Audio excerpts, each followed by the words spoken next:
Chapter 35 में आज हम जो पढ़ने वाले हैं वो है मेंडल का तीसरा नियम, जिसका नाम है स्वतंत्र अपव्यूहन का नियम। स्वतंत्र अपव्यूहन का नियम से पहले हम लोग दो नियम ऑलरेडी पढ़ चुके हैं, जो है प्रभाविता का नियम और युग्मकों की शुद्धता का नियम, है ना। तो स्वतंत्र अपव्यूहन का नियम जो है वो किस पर आधारित है, तो द्विसंकर संकरण पर आधारित है। जब हम एक लक्षण की वंशागति का अध्ययन करते हैं, जैसे कि हम लोगों ने प्रभाविता का नियम देखा था और युग्मकों की शुद्धता का नियम देखा था, तो उसके अंदर हम लोगों ने जो एक लक्षण लिया था वो लंबाई लिया था, है ना। और लंबाई के दो रूप थे, बोना और लंबा, है ना। तो हमने एक लक्षण की वंशागति यानी पेरेंट्स से कैसे वो बच्चों में ट्रांसफर होते हैं उसके बारे में अध्ययन किया, तो उसको एकल संकर संकरण कहते हैं, जब एक लक्षण की वंशागति का अध्ययन करते हैं। लेकिन ये जो नियम है स्वतंत्र अपव्यूहन का नियम, वो किसके ऊपर आधारित है बेटा, द्विसंकर संकरण। द्वि मतलब क्या होता है, दो। तो दो लक्षणों की वंशागति का हम अध्ययन करेंगे कि दो लक्षण साथ में लेंगे, कैसे वो जनक से बच्चों में ट्रांसफर हो रहे हैं उसको हम लोग देखेंगे। तो द्विसंकर संकरण पर आधारित है। अब इसके अंदर हम लोग देखते हैं कि कौन से दो ऐसे लक्षण थे जो मेंडल ने लिए थे। तो पहला लक्षण जो था वो था बीज का रंग और दूसरा था बीज की आकृति, है ना। तो बीज का जो रंग है वो पहला लक्षण है, और बीज के रंग का जो दो विप्रयासी रूप थे जो लिए थे उसने वो पीला और हरा लिया था, ठीक है। पीला है जो प्रभावी और हरा जो है अप्रभावी है। पीले को हम किससे सिंबलाइज करते हैं, वाई से, तो इसके लिए जो जिन आएगा वो क्या आएगा, वाई आएगा। और क्योंकि ग्रीन के लिए जी तो लिखते हैं, लेकिन इसका जस्ट अपोजिट वर्ड, इसका जो स्मॉल लेटर है वो हम लेते हैं।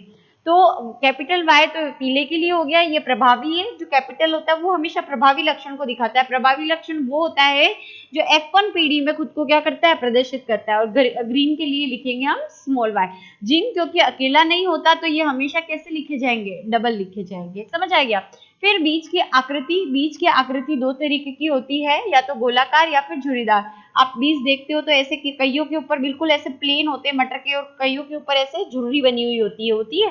तो वही है बीज की आकृति जो है दूसरा लक्षण था।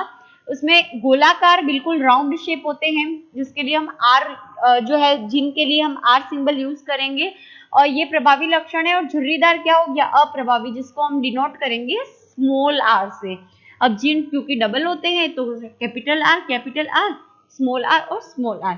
अब उसने तादप ऐसे लिए जिसमें प्रभावी लक्षण साथ में हो और अप्रभावी लक्षण क्या हो, साथ में हो, ठीक है, ताकि समयुग्म की अवस्था वाले जो प्रभावी लक्षण वाला जनक लिया और अप्रभावी लक्षण वाला जनक लिया। तो देखो यहाँ पर ये जनक है, ये जनक पीढ़ी है जिसमें पीले और गोलाकार यानी ये प्रभावी लक्षणों को साथ में लिया। तो वाई पहले आ गया, ठीक है। फिर आर आ गया गोलाकार के लिए, है ना। हरा और झुर्रीदार वाला साथ में आ गया, तो वाई और कैपिटल स्मॉल वाई और स्मॉल आर, ये हो गया हरे के लिए और ये हो गया झुर्रीदार के लिए, ये लक्षण, ठीक है। इस तरीके से उसने जो जनक है वो पीढ़ी ली। अब क्योंकि ये दोनों जिन समान है और ये दोनों जिन समान है, इसलिए ये समयुग्म की अवस्था हो गई। लेकिन अगर ये कैपिटल वाई और स्मॉल वाई हो जाता तो ये विषम युग्म की अवस्था आती। तो ये समयुग्म की जनक लिए। अब F1 पीढ़ी प्राप्त करनी है तो उससे पहले उसको क्या प्राप्त करने पड़ेंगे, युग्मक बनाने पड़ेंगे। युग्मक मिलेंगे तभी जाके क्या बनेगी, F1 पीढ़ी। तो युग्मक जब भी बनते हैं तो गुणसूत्र की संख्या आधी हो जाती है, क्योंकि युग्मकों का निर्माण अर्धसूत्री विभाजन से होता है।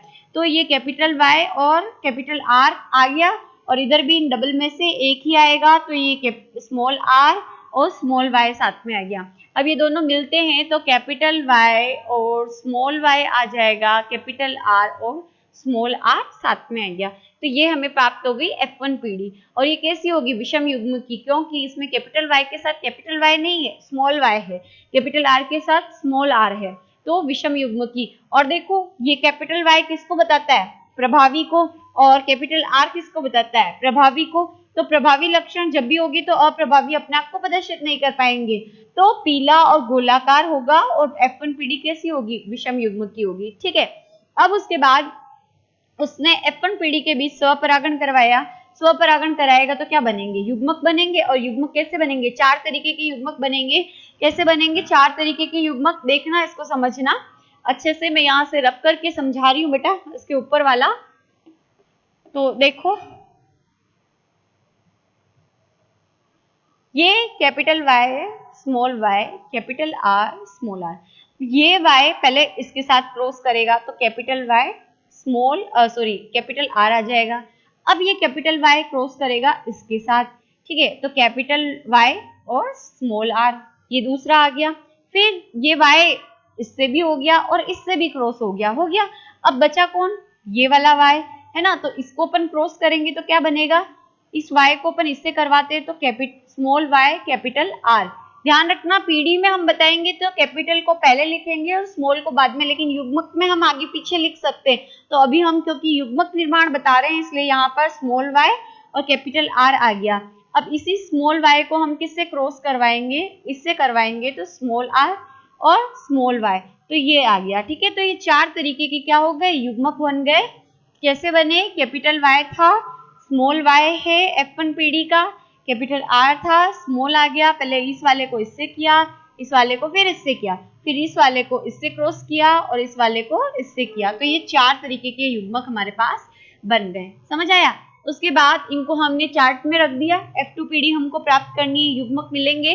तो देखो ये कैपिटल Y और कैपिटल R लिख दिया, फिर कैपिटल Y स्मॉल r लिख दिया, फिर स्मॉल y और कैपिटल R है तो वो मैंने लिख दिया, फिर स्मॉल y और स्मॉल r है तो ये का ये मैंने इधर लिख दिया। इन्हीं ये जो युग्मक बने हैं इन्हीं को हम ऊपर और नीचे लिख देते हैं चार्ट में। अब देखो यहाँ पर इसको इससे करवाओगे पहले क्रॉस तो क्या हो जाएगा, कैपिटल Y y साथ में आएगा, फिर कैपिटल R और फिर कैपिटल R आएगा।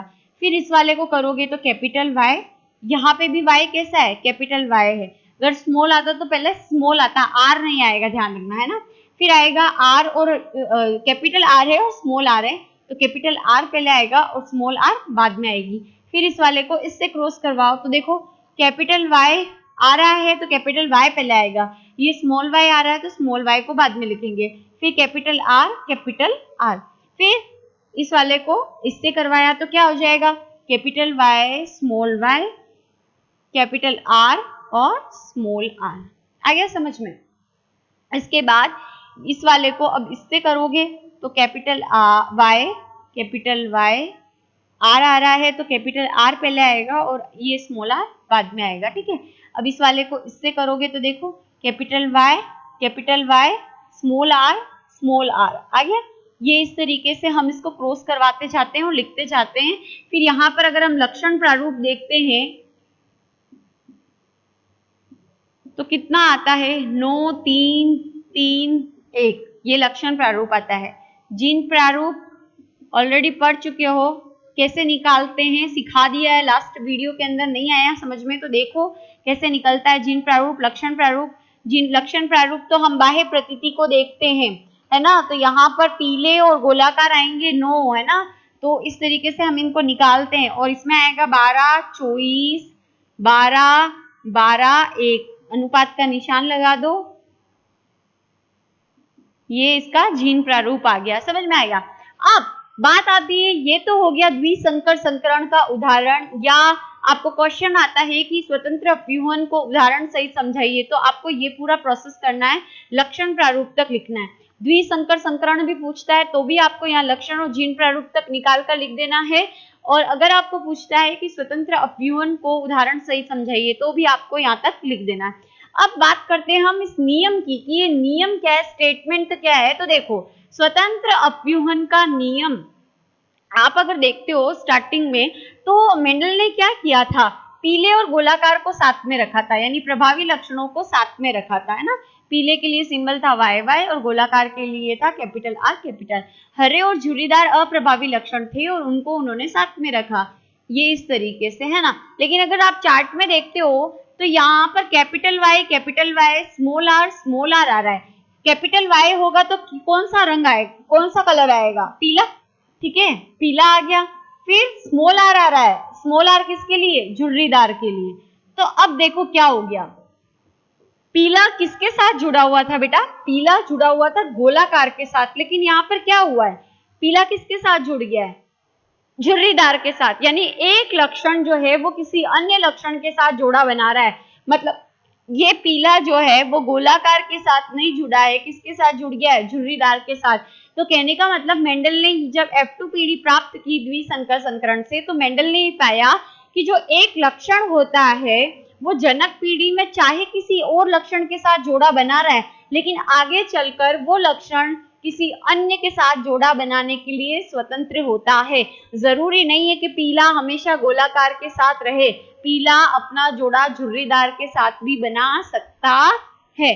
तो प्रत्येक लक्षण जो होते हैं वो स्वतंत्र होते हैं किसी अन्य लक्षण के साथ जुड़ने के लिए। यही क्या है, स्वतंत्र अपव्यूहन का नियम है मेंडल का। ठीक है, स्वतंत्र है यानी जो लक्षण होते हैं वो किसी अन्य लक्षण के साथ पेयरिंग करने के लिए, जोड़ा बनाने के लिए क्या है, स्वतंत्र है। आ रही बात समझ में? तो यही था हमारा स्वतंत्र अपव्यूहन का। देखो यहाँ पर इसको और इसको मिलाया, पीला और झुर्रीदार आ गया। यहाँ पर अगर आप देख रहे हो तो कैपिटल आर किसके लिए बेटा, ये गोलाकार के लिए, और स्मॉल किसके लिए, स्मॉल वाई देखो किसके लिए, हरे के लिए। तो हरा और सॉरी स्मॉल, हाँ ये हरा हो गया। हाँ, हरा और गोलाकार, गोलाकार किसके साथ जुड़ा हुआ था, गोलाकार किसके साथ जुड़ा हुआ था, पीले के साथ, लेकिन यहाँ गोलाकार किसके साथ जुड़ गया है, हरे के साथ। तो लक्षण स्वतंत्र होते हैं किसके लिए, जोड़ा बनाने के लिए। आ गई बात समझ में? तो यही हमारे मेंडल का थर्ड नियम था।